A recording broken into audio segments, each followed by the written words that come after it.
Hello everyone, welcome to 2021 Sagan Summer Workshop.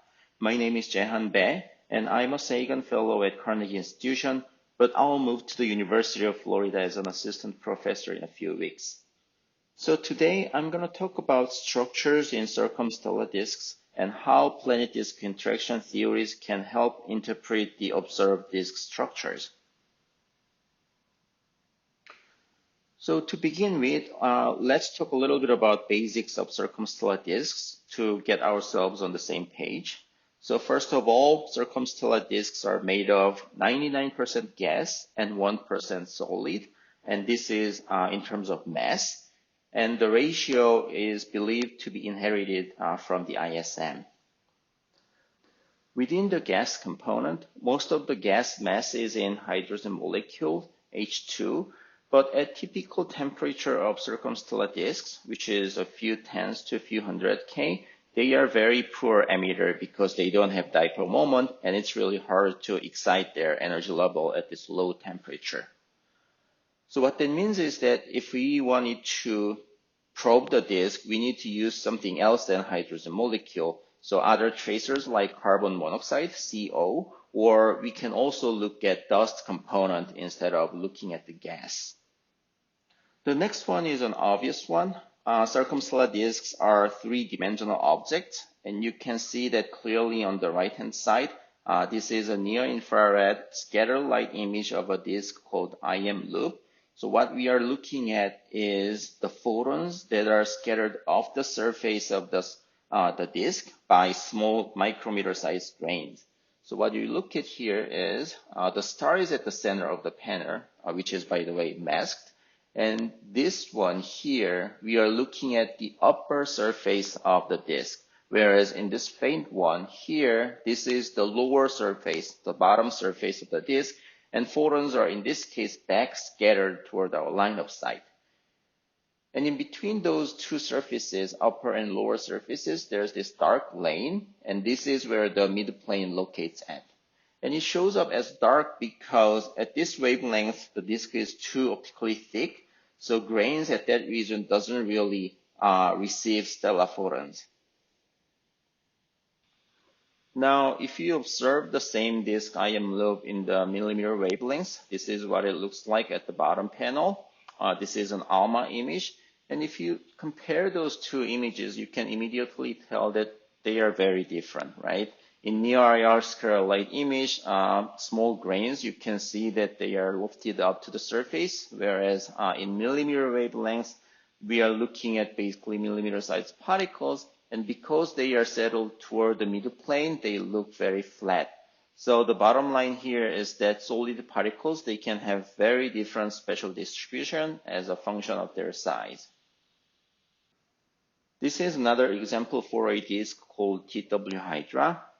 This disk is almost face on with an inclination of about 5 degrees. So you can see how small and large grains are distributed in the radial direction very clearly.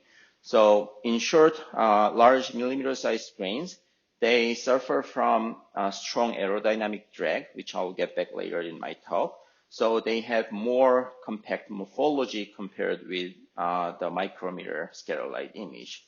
So again, solid particles, they can have very different spatial distribution as a function of their size, both in radial and vertical directions. Until now, I have been talking only about grains, small micrometer-sized grains and large millimeter-sized grains. But remember that those grains are only 1% of the total disk mass, and a lot of mass is still in the gas. And if you look at the gas disk using molecular line tracers, they can look very different too.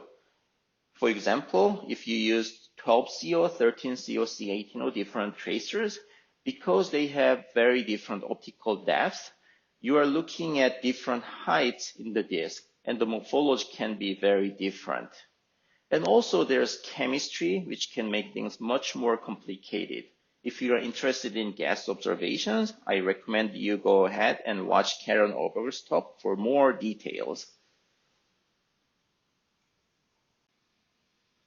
Okay, let's move on to disk substructures.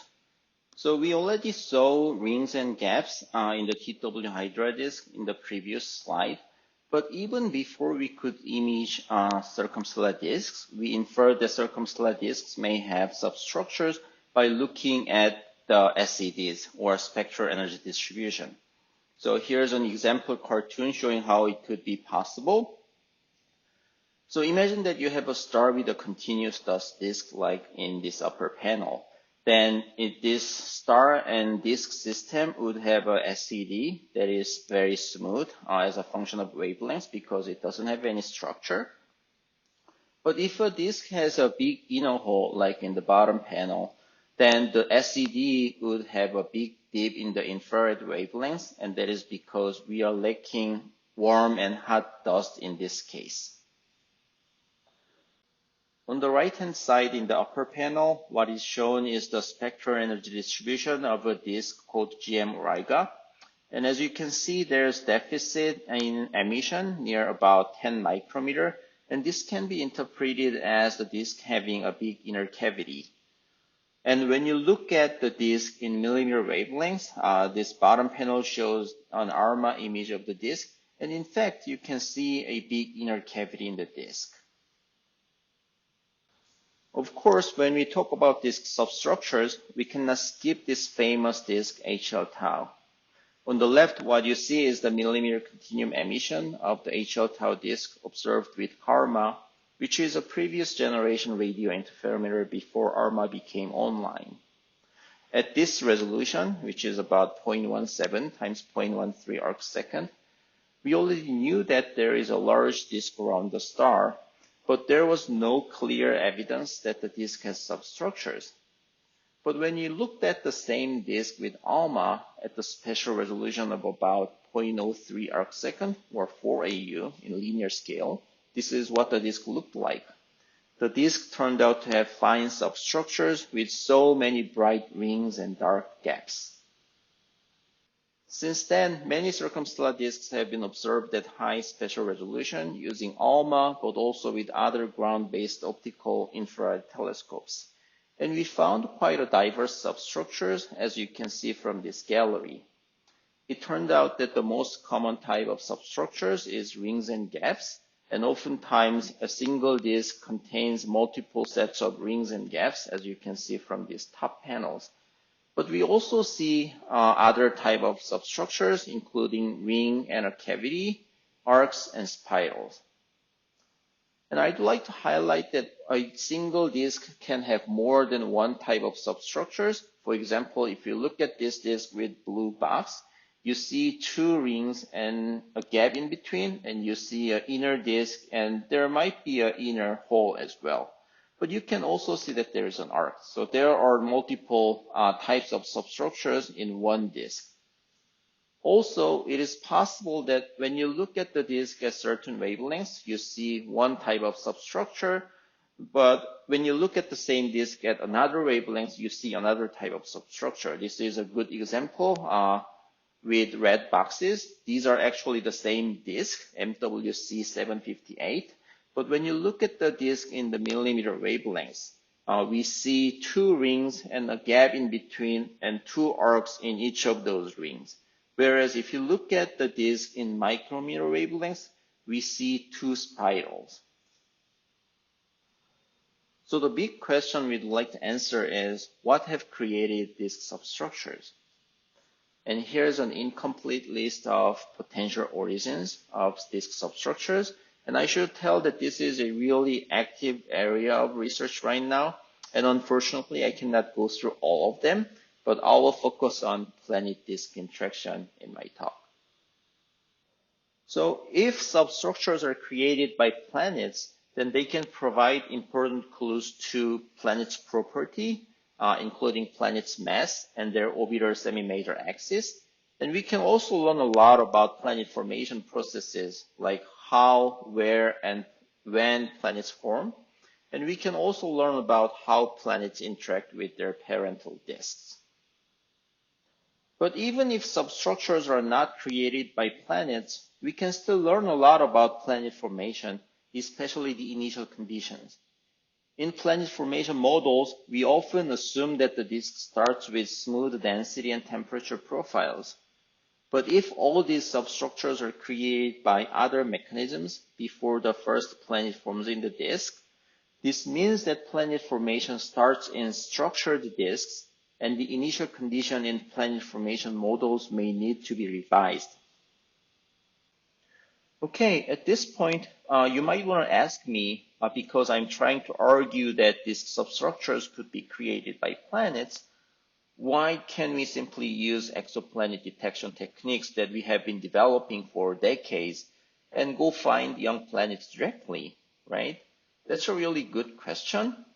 Until now, as you see here, we have discovered more than 4,000 exoplanets using various methods. But unfortunately, we cannot use the same methods to find young planets embedded in circumstellar disks for reasons I will explain in the next slide. In this slide, I am showing two of the most successful methods in finding exoplanets, namely transit method and radial velocity method. There are other talks in this workshop focusing on exoplanet detection techniques, so I recommend you watch those talks for the latest development, but I think these animations explain those two methods in a nutshell. So for these methods, there are some important things to remember, right? The first is that we need to be able to see the stars, right? That's because for both transit and radial velocity method, we take photometry or spectroscopy of the star, and then from there we infer the presence of the planet, but also we derive the properties of the planets like size or mass. And the second is that we need stable stellar flux, and that is because these methods monitor those stars over time. For example, transit method, we monitor a star for days, hours, weeks, and we find those small dips in the light curve. And those dips can be as small as less than 1% of the background stellar flux. So we need really stable stellar flux. And lastly, we need bright stars, in particular for the radial velocity method. And that is because we need to take spectra of the star. So keep in mind the 3 points that I just mentioned. Now, I will explain why we cannot use radial velocity or transit methods to find young planets in circumstellar disks. So here I brought 3 Aegean disks, and what you see here is, again, the upper surface of the disk and lower surface of the disk, and in between there's dark lane, and we cannot see through the disk. As I said, we need to see the star to use either transit method or radial velocity method. And simply because those disks are very optically thick, especially in optical or infrared wavelength, we cannot see through the disk and see the star. So that's a big problem. And as I said, we need stable stellar flux. But young stars tend to have much stronger magnetic fields than main sequence stars, and circumstellar disk material falls onto the stellar surface through those magnetic fields. And the accretion is not steady. They can be variable. And what that means is that the underlying stellar flux that we would observe is variable over time, which is a problem for both transit and radial velocity method. Lastly, we need bright stars, especially for radial velocity method. The distance to the closest mature star is about 1.3 parsec, whereas the distance to the closest star-forming region is about 140 parsec. So there's this 2 orders of magnitude difference in the distance. So if you were to observe 2 stars that have the same intrinsic luminosity, you will need a lot more integration time to observe the star far away. So that makes things quite challenging practically. To summarize, the most successful exoplanet detection techniques like transit or radial velocity, they cannot be applied to finding young planets, and we need a different method to find young planets. And this is where these substructures come into play. Instead of observing stars or planets, which is challenging or even impossible in some cases, we can try to use these substructures to infer the presence of planets and infer their properties because substructures are more readily observable. Okay, so let's talk about theories of planet disk interaction and see what planets can do. So the first step of planet disk interaction starts with Lindblad resonance. So what is Lindblad resonance?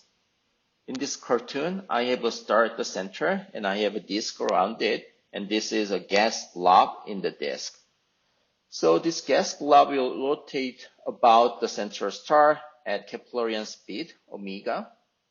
And if the disk is perfectly symmetric, such that the density and temperature and everything is the same along this circular orbit, this gas blob will follow that circular orbit forever.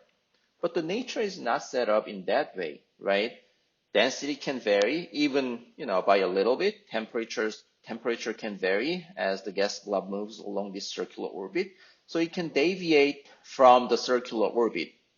But the centrifugal force, remember that disk is a rotating system, so there is centrifugal force, and it acts as a restoring force. So whenever the gas blob deviates from the circular orbit, the centrifugal force tries to bring it back to the circular orbit. So that makes this epicyclic motion with a frequency of kappa in this diagram. Now let's add a planet to the system. So we have a gas blob that's orbiting around the star at orbital frequency omega. And while doing so, it has epicycling motion around its orbit. And this planet orbits around the star at orbital frequency omega p. When the gas blob's epicycle frequency kappa matches to the planet's Doppler shifted orbital frequency, which you can express as omega minus omega p, when those two frequencies match with each other, you can expect a resonance to arise, and that's what is called Lindblad resonance. So the theory of Lindblad resonance was developed a long time ago in 1970s by these seminal papers by Goldreich and Tremaine. And the conclusion of these studies is that mth Fourier component of the planet's potential excites m-axis symmetrical spiral wave modes at the Lindblad resonance, and they showed using linear analysis. Now, what I'm showing here with these four diagrams is I simply visualize this sentence. So what I have done here is when you run a numerical simulation, planet disk interaction simulation, what you do is you have your simulation domain, and for each grid cell, you put a potential, right? So you put a stellar potential, but also when you have a planet, you calculate the potential felt by the planet, which can be written as phi p, which is again written as minus gmp, where mp is the mass of the planet, divided by the distance to the planet from the grid cell that you are interested in.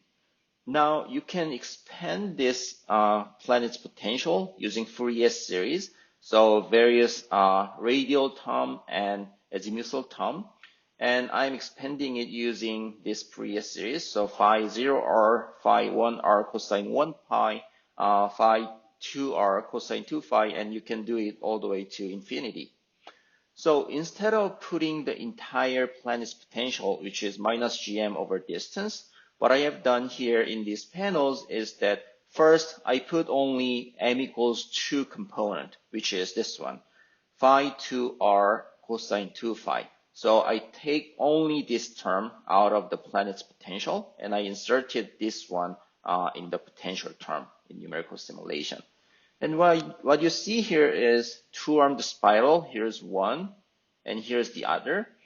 And you have only two axis symmetric spiral, and that is because I put this axis symmetric potential. So this has no phi component, right? And the only phi component this potential has in this term, cosine 2 phi, which is of course axis symmetric around the star. So when I put this term, I see two-armed spiral. And this is exactly what this sentence states, right? Mth Fourier component, in this case, m equals 2. the planet's potential excites two axis symmetric spiral wave modes. And if I put m equals 3 mode, that is phi 3r cosine 3 phi, now you'd expect to see three spiral wave modes, which I noted with n equals 0, this one, n equals 1 here, and n equals 2. And if I do the same for the m equals 4 component, you see four spiral wave modes.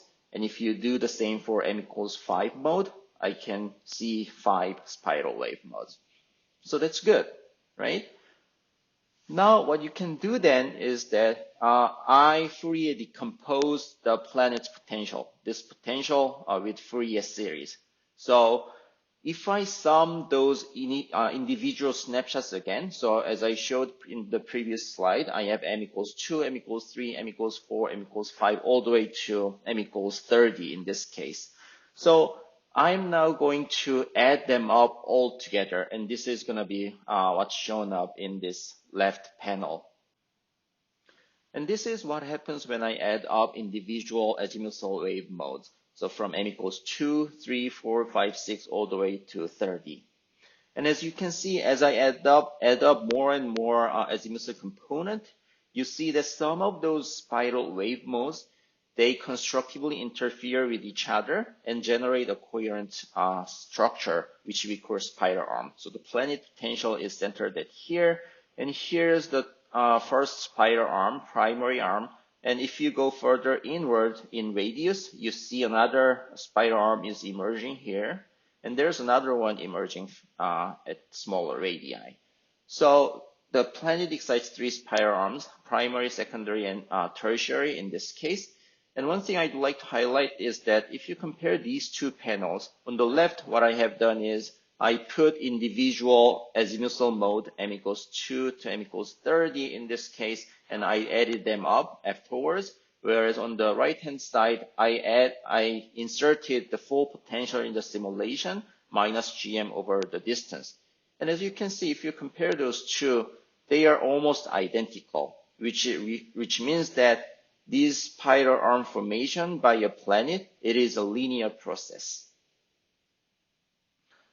Now, you might want to ask, well, this is cool. We can explain how spiral arms form, but these spirals, they are very tightly wound, and you cannot really distinguish primary, secondary, and tertiary. They are so closely packed. And you might want to ask, that doesn't look like the spirals that we observe, which you see on the left panel for MW758. That is true. It has pretty widely open and well separated two-armed spiral. And the reason for that is that for this simulation, a numerical simulation, I used very low mass planet, about 10 Earth mass planet. But when you have more massive planets in the disk, for example, in these cases, 0.3 Jupiter mass, 3 Jupiter masses, and 30 Jupiter masses, the spirals driven by these high mass planets, they are more open and they are more separated from each other, as well as they are stronger, of course.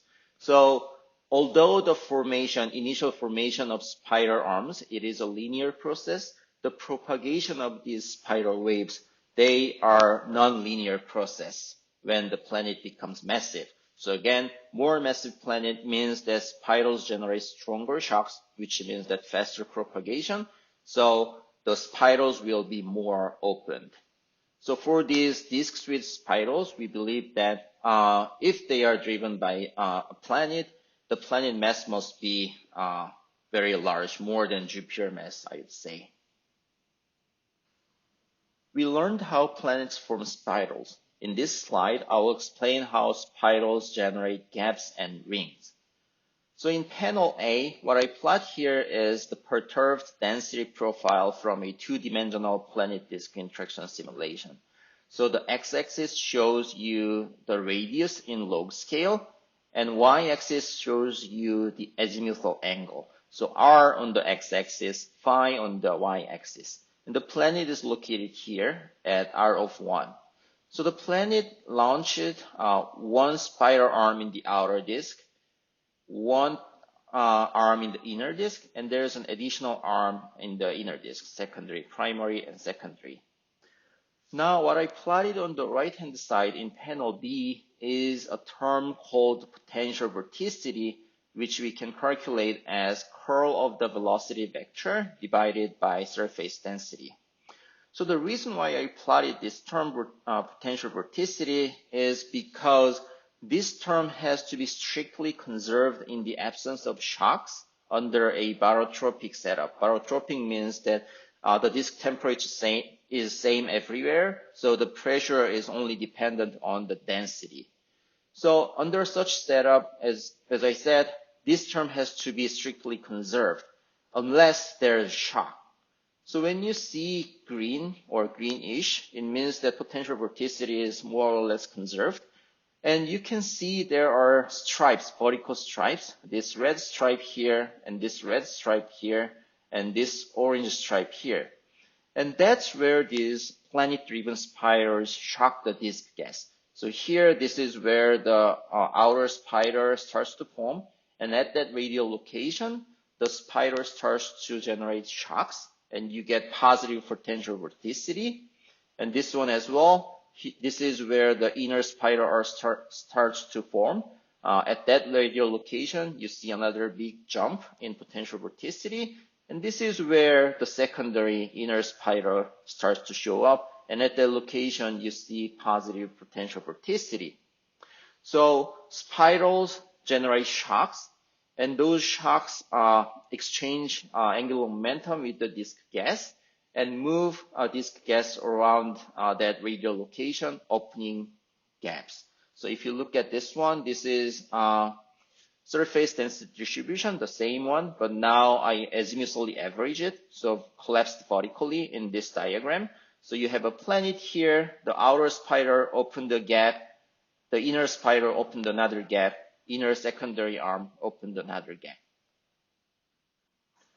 This is a similar plot, but for a much more massive giant planet. So planet is again at R of 1. It opened a big gap. So the outer spiral and the inner spiral, they together open a big gap around its orbit. And the secondary spiral arm formed another gap. And there's tertiary spiral arm here, and it opened another gap. So one planet opened 1, 2, 3 gaps in this particular case. And if you plot the same simulation in XY domain, this is what it looks like. Here's the planet, and each spiral opened a gap. So you see multiple rings and gaps created by one planet. So again, planets form spirals. Spirals can form gaps and rings. Planets can also generate vortices at the gap edge through a mechanism called Rossby wave instability.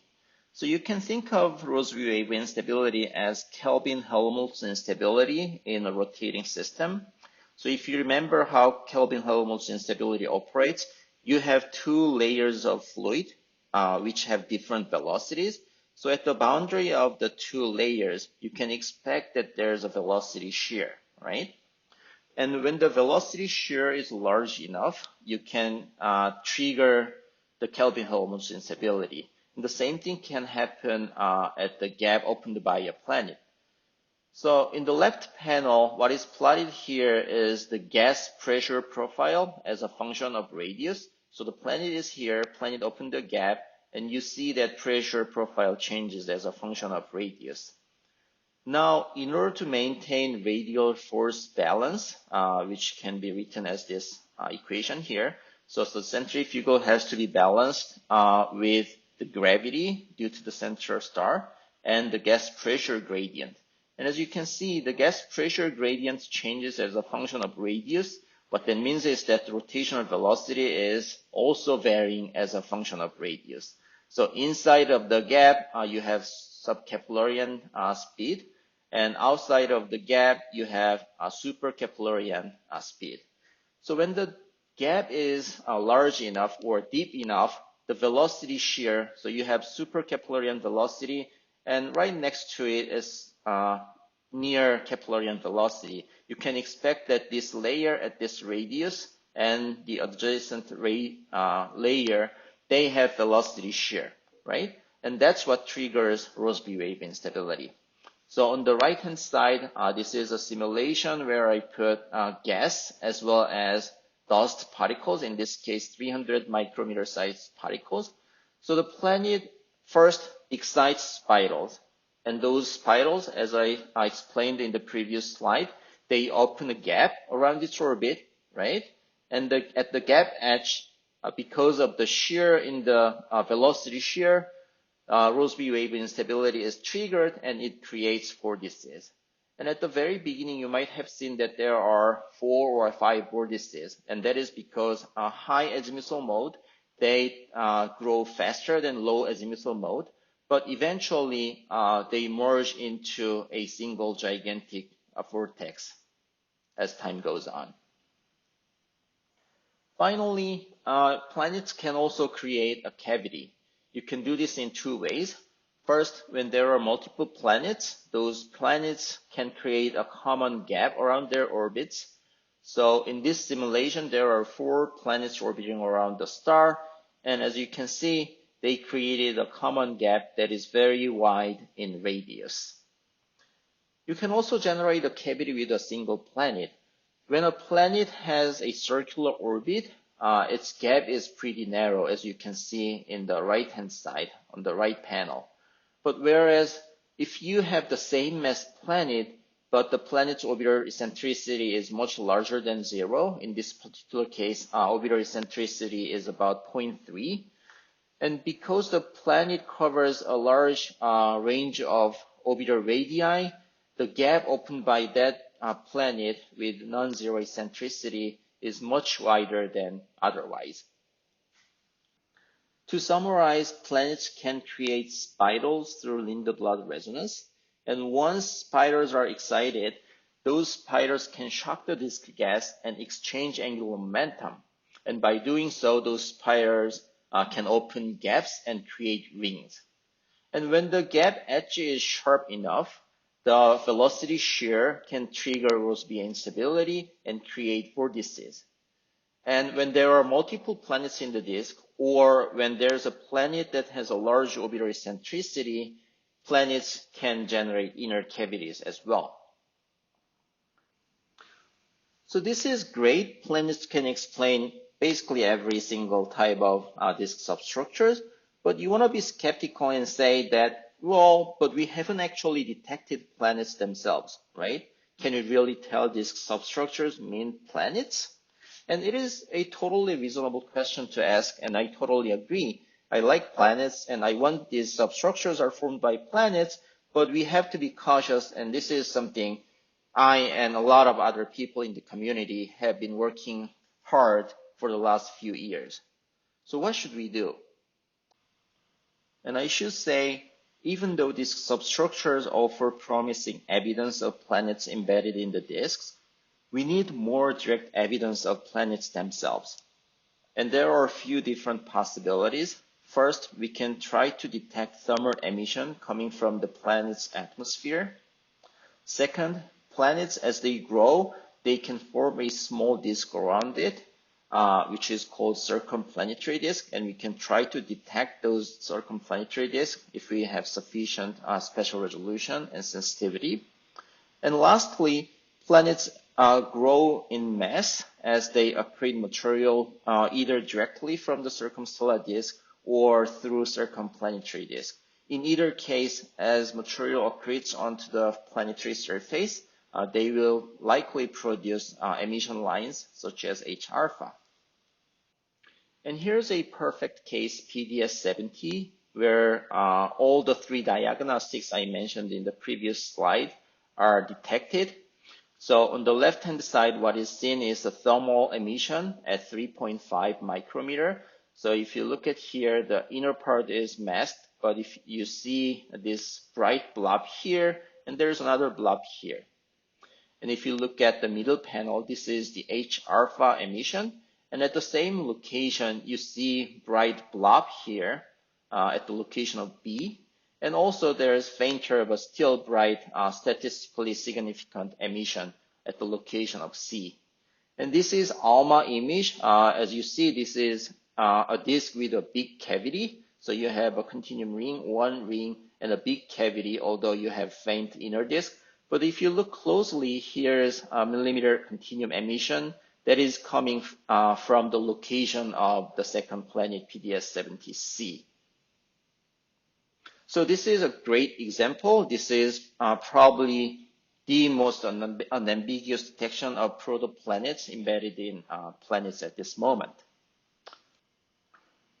At the same time, though, it is fair to say that PDS-70 probably has a favorable condition to detect those planets directly.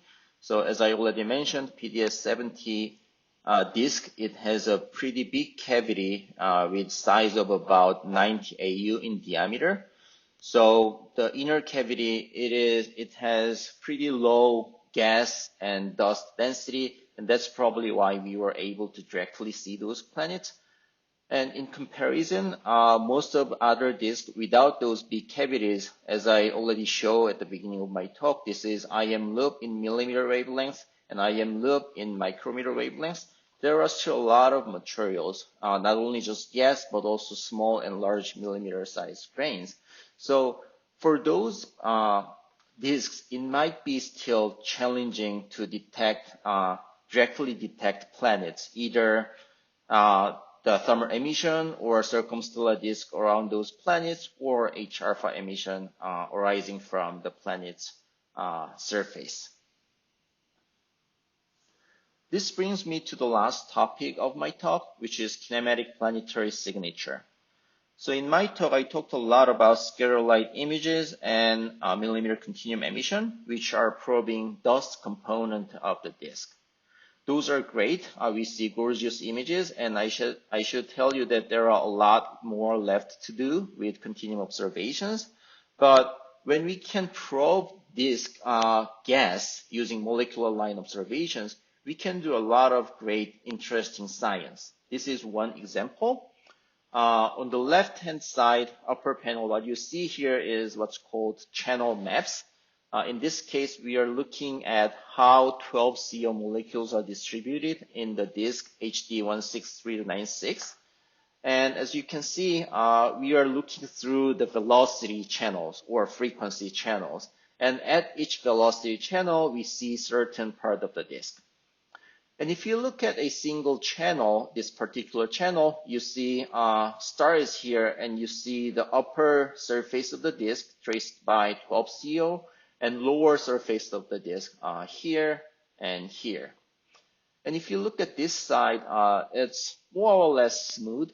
But if you look at the other side, you can clearly see there's a lightning bolt shape perturbation.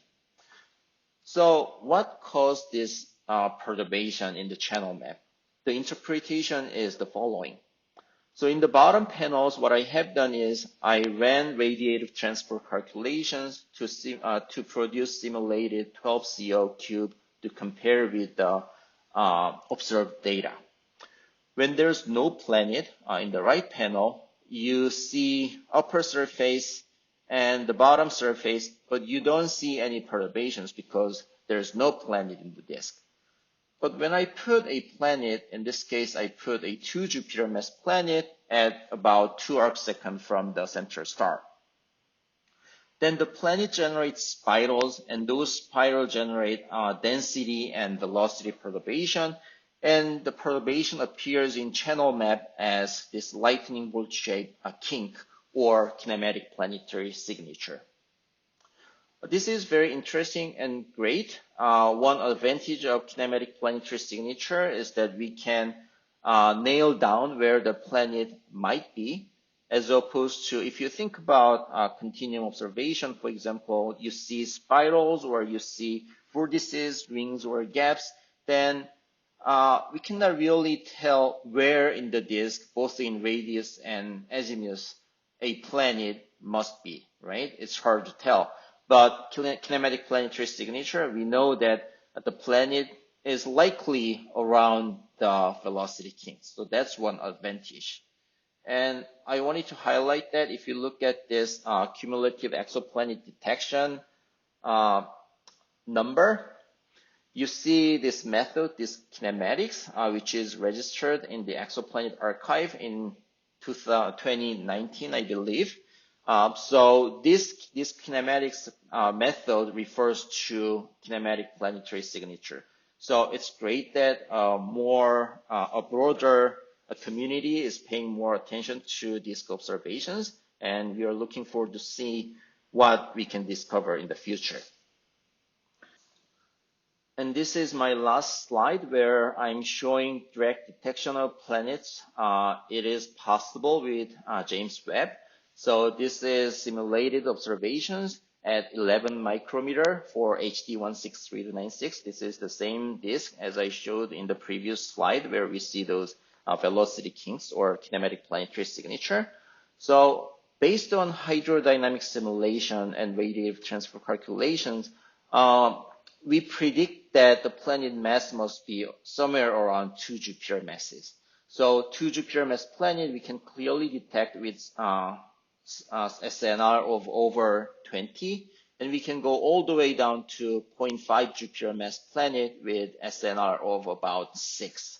So this is great, and we chose 11 micrometer because, as I showed you many times during my talk, if we go to shorter wavelengths, optical or near infrared, the disk can cause a big problem. It can block the disk, it can block the star, but also it can block the emission coming from the planet. So by going to longer wavelengths, 11 micrometer, we can try to avoid the problem. And it turned out that even with non-negligible extinction, dust extinction, we can still detect those planets at this wavelength. Okay, thank you everyone for staying with me until the last slide of the talk. Here's my summary slide. I showed you high resolution observations have revealed various types of substructures in circumstellar disks, including rings, gaps, cavities, vortices, and spirals. And these observations are what are reshaping the field at the moment. And planet disk interaction offers an intriguing possibility to explain the observed substructures, but at the same time, I should admit that it is inconclusive. And in order to make more firm connection between planets and these substructures, we really need more direct detection of planets. But I showed you that it is becoming possible, as I showed in the example of PDS-70, and I also showed some predictions for JWST observations. So those more direct detections of planets, they will help calibrate and also improve planet disk interaction theories. Thanks again, and if you have any questions, I have live talk on Tuesday, and I have lunch with speakers on Friday afternoon, and you can always send me Slack messages or you can email me to this email address.